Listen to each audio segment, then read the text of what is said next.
নমস্কার, নিউজ 18 বাংলায় স্বাগত জানাই। মিমি রয়েছে আপনার সঙ্গে। বেনজির স্ট্রং রুম সংঘাতের মধ্যেই কালনায় বিপত্তি। কালনা কলেজের স্ট্রং রুমে সিসি ক্যামেরা গতকাল সন্ধে 6টা 5 মিনিটে 2 মিনিটের জন্য বন্ধ ছিল বলে অভিযোগ। ক্যামেরা বিভ্রাটে স্ট্রং রুমে পূর্বস্থলী দক্ষিণের প্রার্থী ছুটে যান। কারচুপির অভিযোগ তুলছে তৃণমূল। কথা বলবো, নবকুমার রয়েছে সঙ্গে। নবকুমার, নির্বাচন কমিশনের নজরে আনা হয়েছে এই বিষয়টা, তৃণমূলের কি অভিযোগ? দেখো মিমি, ঘটনা হচ্ছে যে আজকে হঠাৎই দেখা যায় স্বপন দেবনাথ দক্ষিণের প্রার্থী তিনি কালনা কলেজে আসেন এবং কারণ হিসেবে জানা যায় যে কালনা কলেজে 4টি যে বিধানসভা আছে সেখানে 4টি বিধানসভা আপনার হচ্ছে যেখানে গণনা হবে এবং তারই স্ট্রংরুমও করা হয়েছে কালনা কলেজে। এবং সেইখানে জানা যায় যে কালকে গতকাল সন্ধ্যায় 6টা বেজে 5 মিনিটের সময় 2 মিনিট বন্ধ ছিল। কেন এই 2 মিনিট বন্ধ থাকবে এই বিষয়ে রীতিমতন তিনি এসে ওখানকার কর্মরত অফিসারদের সাথে কথা বলেন এবং সেই বিষয়ে তীব্র প্রতিবাদ জানান এবং আরও কেউ তিনি অভিযোগ করেন যে এর কারণ 2 মিনিট একটা ভাইটাল বিষয় যখন আছে তখন সেখানে অনেক কিছু হয়ে যেতে পারে এবং তারা কেন এই বিষয়টা বন্ধ থাকলো এই বিষয়ে তিনি জানতে চান এবং তিনি রীতিমতন ভাবে তীব্র ভাষায় প্রতিবাদ করেন যে এইটা কোনো একটা চক্রান্তর বিষয় হয়ে যেতে পারে। কি বিষয় সেই বিষয়টাকে তলব করে এবং সেই রিপোর্টটা কি বলছেন তিনি শুনবো। তাদের কাছে খবর পেলাম 2 মিনিট সিসিটিভি বন্ধ ছিল। স্ট্রং রুম থাকার ওখানে কখনো বন্ধ থাকতে পারে, মেশিনারি এরকম থাকবে যে 2 মিনিট বন্ধ। ডাকাতি চুরি ডাকাতি করে 2 মিনিট দিতে হয়, তাকে আধ ঘন্টা ধরে ডাকাতি হওয়ার কারণে গুরুত্বপূর্ণ চুরি করার জন্য করেছে মনে হয়। 2 মিনিটের ওপর বন্ধ ছিল। তার প্রতিবাদ জানানো আপনাদের সামনে, শুধু তাই নয় এবং আজ থেকে আমি নিজেও থাকবো তার কারণ কখন হবে এটা হতে পারে এবং তার রীতিম অভিযোগ আমি দায়ের করেছি। ভোট মিটতেই বেহালা পশ্চিমে ধুন্ধুমার। পর্ণশ্রীতে আরএসএস এর কর্মী 2 ভাইকে মারধর। অভিযোগের আঙুল তৃণমূলের দিকে, যদিও তৃণমূল তা মানতে নারাজ। পর্ণশ্রীর কাছেই রবীন্দ্রনগরে তৃণমূলের প্রাক্তন কাউন্সিলরের উপর হামলার অভিযোগ। তৃণমূলের নিশানায় বিজেপি আবার অভিযোগ মানতে নারাজ।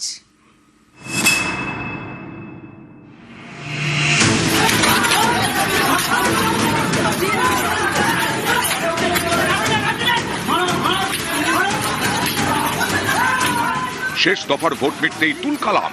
লাঠি দিয়ে 2 ভাইকে মারধরের অভিযোগ, দুজনেই আরএসএস কর্মী।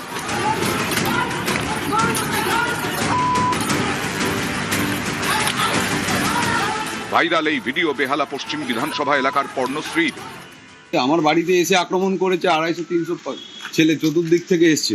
আচ্ছা, প্রাক্তন কাউন্সিলর আছে, যখন গুন্ডা দুষ্কৃতি হয়ে যায় লোকের বাড়িতে আক্রমণ করতে আসে, তো লোক তো মানুষ তো নিজেকে বাঁচাবে, নিজেদের বাড়ি বাঁচাতে তো নিজে কিছু না কিছু করবো।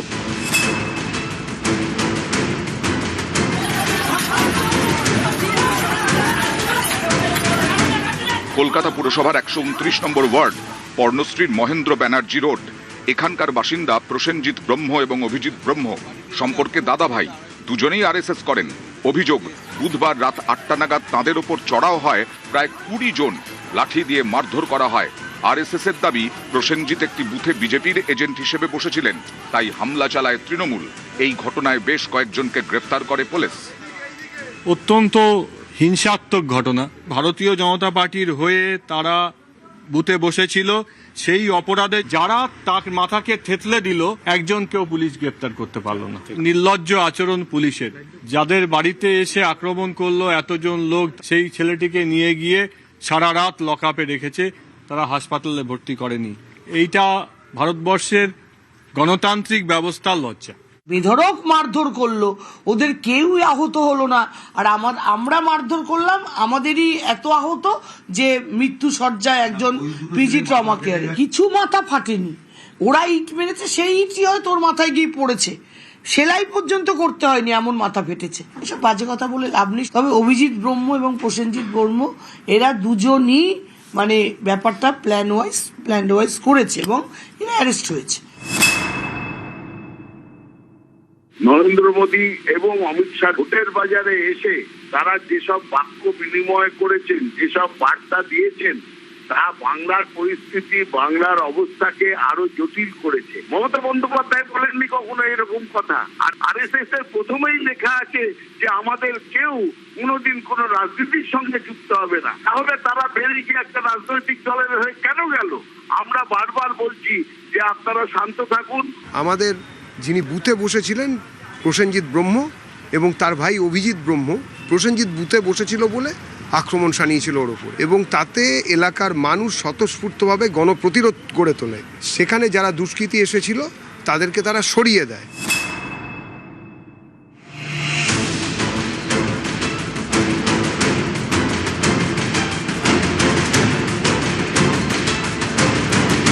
বেহালার পর্ণশ্রীর কাছেই রবীন্দ্রনগর, এখানে আক্রান্ত তৃণমূলের প্রাক্তন কাউন্সিলর। বুধবার ভোট শেষের পর ঘটনার সূত্রপাত। অভিযোগ, ইভিএম নিয়ে যাওয়ার সময় ভোটকর্মীদের বাধা দেন বিজেপি কর্মী সমর্থকরা। তাদের আটকাতে যান 129 নম্বর ওয়ার্ডের তৃণমূল কাউন্সিলর সংহিতা দাসের স্বামী অঞ্জন দাস, যিনি তৃণমূলেরই প্রাক্তন কাউন্সিলর। অভিযোগ, তখন মারধর করা হয় অঞ্জনকে।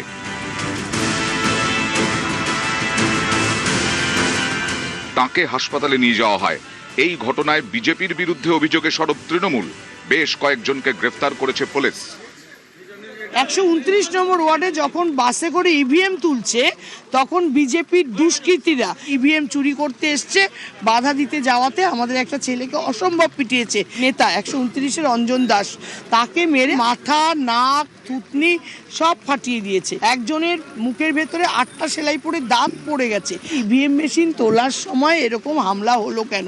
নিশ্চয়ই ইভিএম চুরি করার ওদের মতলব ছিল। বিজেপির এত শক্তি হয়ে গেছে ভাবলেও আর ভালো লাগে। তবে এ ধরনের মারামারি, মাথা ফাটাফাটির মধ্যে আমরা নেই। তৃণমূলের মাথা ফাটিয়েছে। 4 মে আমরা রাজ্যপালের কাছে আবেদন জানাবো, নির্বাচন কমিশনের কাছেও আবেদন জানাবো, তৃণমূলকে তৃণমূলের হাত থেকে বাঁচানোর জন্য তারা যেন উপযুক্ত কিছু ব্যবস্থা নেন।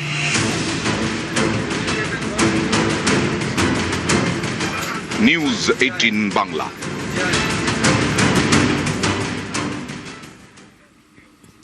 ভোটার তালিকায় নাম নেই, তাই ভোট দিতে পারলেন না খোদ বিএলওই। ভোট দিতে পারলেন না যিনি, তিনি আবার দিনভর করালেন ভোট।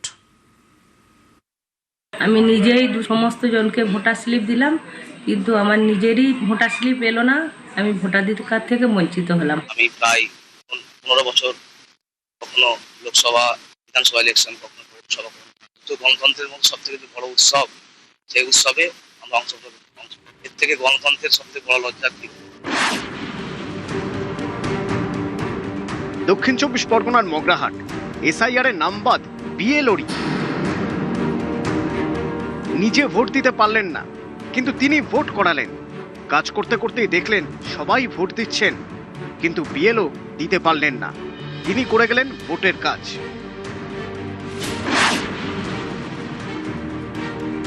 আমি দীর্ঘদিন ধরে ভোট দিলাম।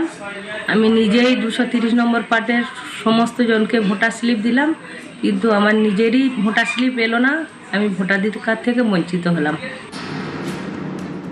নাম বাদ পড়ায় ভোটের কাজ থেকে অব্যাহতি চেয়েছিলেন মগরাহাটের বিএলও নুরুন্নাহার খাতুনের দাবি, তাঁর আবেদনে সাড়া দেয়নি কমিশন। আমি বললাম যে আমরা কিভাবে ট্রেনিং নেব, ভোটের ডিউটি করবো, আমার নাম তো ডিলিট। তা বলছে ডিলিট মানেই তো ভোট দিতে পারবেন না, জাস্ট আপনার চাকরির সঙ্গে ডিউটি যুক্ত করতেই হবে, না হলে শোকজ হবে।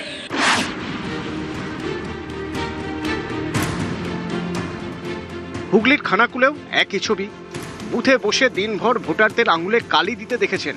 অন্যদের ভোট করানোর গুরু দায়িত্বও সামলাতে হয়েছে দিনভর, কিন্তু নিজেদের আঙুলেই কালির দাগ নেই। ভোটের কাজে অংশ নিয়েও তালিকায় নাম না থাকায় ভোট দিতে পারলেন না। হতাশ খানাকুলের 2 সরকারি কর্মচারী।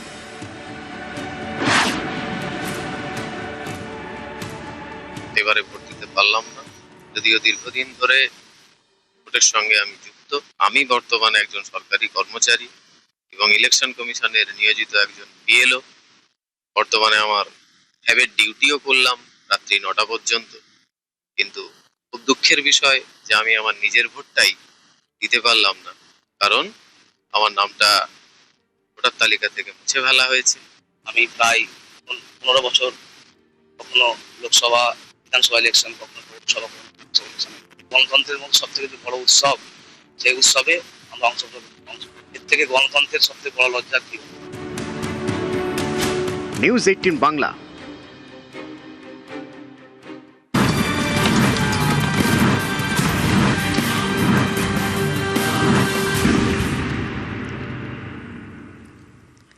ছাব্বিশে ভোটের হারে এগিয়ে মহিলারা।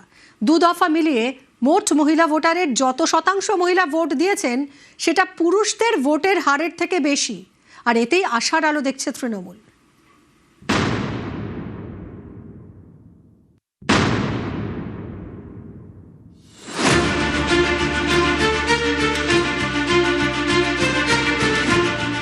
তেইশে এপ্রিল এবং 29শে এপ্রিল পশ্চিমবঙ্গে এবার 2 দফায় ভোট হলো।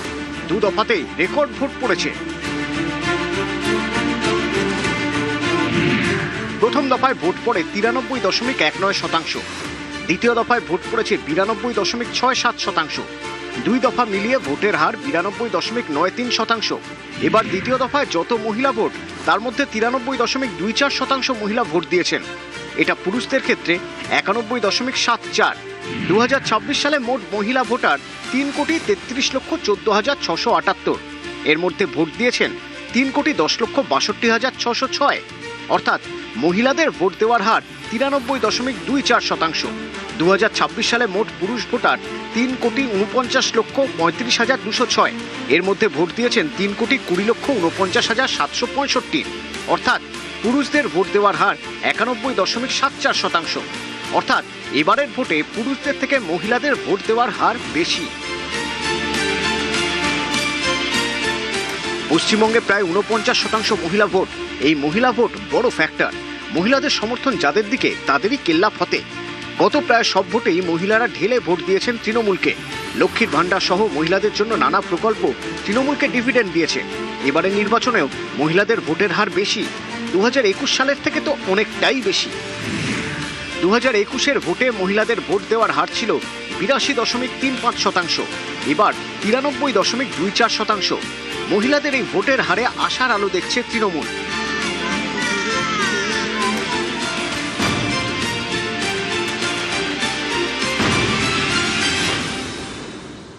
বাংলার মায়েরা, বোনেরা, দিদিরা 2 হাত তুলে মমতা বন্দ্যোপাধ্যায়কে সমর্থন করেছেন। মমতা বন্দ্যোপাধ্যায় যে মহিলাদের আর্থিক সুরক্ষা, সামাজিক অধিকার, মহিলাদের রাজনৈতিক ক্ষমতা, প্রশাসনিক ক্ষমতা, যে ঘরের মেয়ে বাংলার মায়েদের জন্য এত করছে, একটি মেয়ের পেছনে সবাই লেগেছে।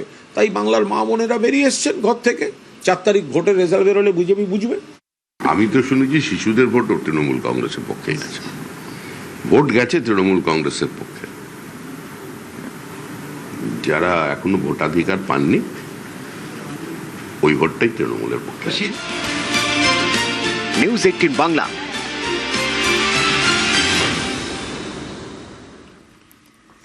ঝাড়গ্রামে হাতির জন্য সেফ করিডোর। 49 নম্বর জাতীয় সড়কের উপর তৈরি হচ্ছে হাতিগোলা ব্রিজ, আর মঙ্গলবার মাঝরাতে তা ভেঙে পড়ে। জাতীয় সড়ক কর্তৃপক্ষ এই ব্রিজ তৈরি করছে। প্রজেক্ট ইঞ্জিনিয়ারের দাবি, হাতির হানায় ব্রিজ ভেঙেছে। মানতে নারাজ তৃণমূল।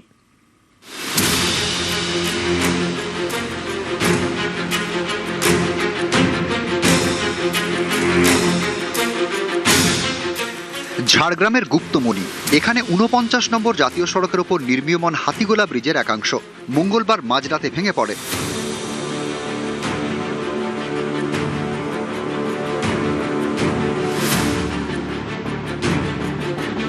ব্রিজ চালু হওয়ার আগে যদি হতো কত যে ক্ষতি হতো তার কোনো ভাবনা ছিল। ইঞ্জিনিয়ার পদ্ধতি সব চেক ফেক করে তৈরি করতেছিল, তারপরে যে কী কারণে হলো, কি ডিস্টার্ব, ওটা বাবুরাই বুঝবে। কতদিন ধরে এই কাজ চলছে? এটা হয়ে গেল আজ প্রায় 11-12 মাস। ঝাড়গ্রাম জঙ্গলমহল। অনেক সময় জঙ্গল লাগোয়া রাস্তাগুলিতে হাতি চলে আসে, এতে অনেক সময় দুর্ঘটনা ঘটে। সেই দুর্ঘটনা এড়াতেই ঝাড়গ্রামের গুপ্তমণিতে 49 নম্বর জাতীয় সড়কে তৈরি হচ্ছে সেফ করিডর। হাতিগোলা ব্রিজ 50 কোটি টাকার কেন্দ্রীয় প্রকল্প। 100 মিটার দীর্ঘ ব্রিজের নিচ দিয়ে যাতায়াত করবে হাতি, ওপর দিয়ে যাবে গাড়ি।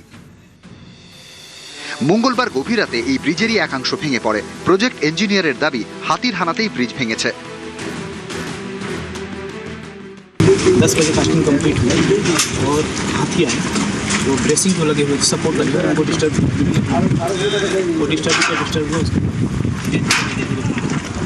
प्लीज।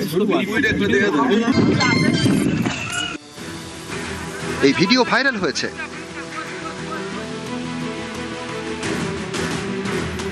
হাতির হানায় ব্রিজ ভেঙেছে বলে মানতে রাজি নয় তৃণমূল। किसी जगह टच नहीं हुआ है, हाथी तो निकल गया उधर से। नहीं सर, सपोर्ट ब्रेसिंग नहीं दिखाई दे रहा।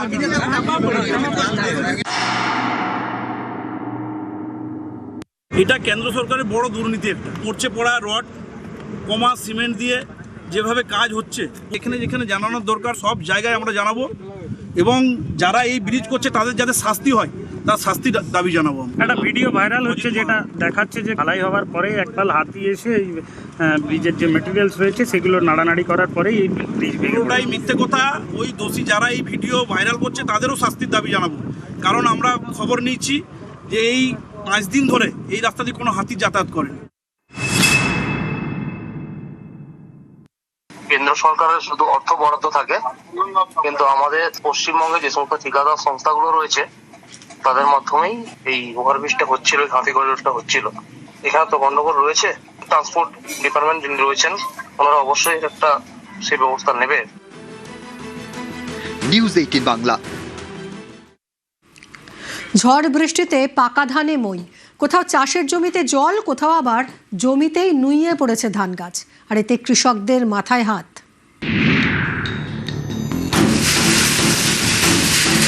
বুধবার দফায় দফায় বৃষ্টি, সঙ্গে ঝোড়ো হাওয়া, এতে ফসলে ক্ষতির আশঙ্কা। পূর্ব মেদিনীপুরের পটাশপুর 1 নম্বর এবং 2 নম্বর ব্লক, এখানে বিঘার পর বিঘা জমিতে ধান। এই ধান পাকতে শুরু করেছে, অনেকে ধান কাটা শুরুও করেছেন। এরই মধ্যে ঝড় বৃষ্টি, কোথাও জমিতে জমেছে জল, কোথাও নুয়ে পড়েছে ধান গাছ। এর মধ্যে অনেকেই ধান বাঁচানোর চেষ্টায়। এই বৃষ্টি এবং প্রচুর বাতাসের জন্য এই ধান গাছগুলো শুয়ে গেছে এবং ধান চাষ একদম ক্ষতিগ্রস্ত। আর প্রচুর ধার দেনা করে টাকা পয়সা করে লাগিয়ে আমরা তো ধান চাষ করেছি, কিন্তু এখন ধান কি করে বাড়িতে যাবে সেটা আমরা এখন বুঝতে পারছি না। আমাদের প্রচুর লস হয়ে যাবে। পশ্চিম মেদিনীপুরের চন্দ্রকোনা, এখানেও অনেকে কাটতে শুরু করেছেন পাকা ধান। বৃষ্টিতে সেসব ধান ভিজে গিয়েছে, চাষের জমিতেও জল।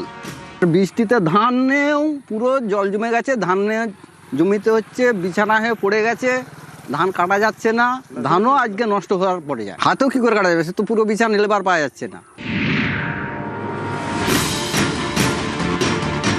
দক্ষিণ 24 পরগনার কুলতলি, এখানেও শুরু হয়েছে ধান কাটার কাজ। এই সময় ঝড় বৃষ্টি, চিন্তায় কৃষকরা। প্রচুর ক্ষতি হয়েছে, 15-20 বিঘা জায়গা আমি চাষ করেছি, কিছু ধান কাটা হয়েছে, কিছু ধান আছে। এখন সব ওই ধান তুলবো কী করে আর পিটবো কী করে বাড়িতে বা রাখবো কী করে, এই সমস্যায় পড়ে গেছি। দক্ষিণ 24 পরগনার কাকদ্বীপ, এখানেও বিঘার পর বিঘা জমিতে ধান। ঝড় বৃষ্টিতে মাঠের ফসল মাঠেই নষ্টের আশঙ্কা। বৃষ্টিতে ক্ষতি হয়েছে, এই ধান লোক আর বাড়ি নিয়ে যেতে পারবে নাকি তাও সন্দেহ আছে। এই মুহূর্তেই আমরা ভিজে নিয়েছে, ঝাড়িয়ে কোনো রকম বাড়ি নিয়ে যেতে হবে যতটা ক্ষতিটা কম হয়। প্রায় 3 ভাগই লোকের পড়ে আছে, 1 ভাগই লোক তুলেছে, ক্ষতিটা বেশি হবে। বাঁকুড়ার সোনামুখী, বুধবার সন্ধ্যের পর থেকে এখানে শুরু হয় ঝড় বৃষ্টি। রাস্তার উপর ভেঙে পড়ে গাছ, ভাঙে বিদ্যুতের খুঁটিও, বেশ কিছুক্ষণের জন্য যান চলাচল বন্ধ হয়ে যায়। ঝড় বৃষ্টি হয় পশ্চিম বর্ধমানের আসানসোলেও। এখানকার আশ্রম মোড় এলাকার বাসিন্দার দাবি, বুধবার সন্ধ্যে থেকে কারেন্ট নেই, এরই প্রতিবাদে চলে বিক্ষোভ। নিউজ 18 বাংলা।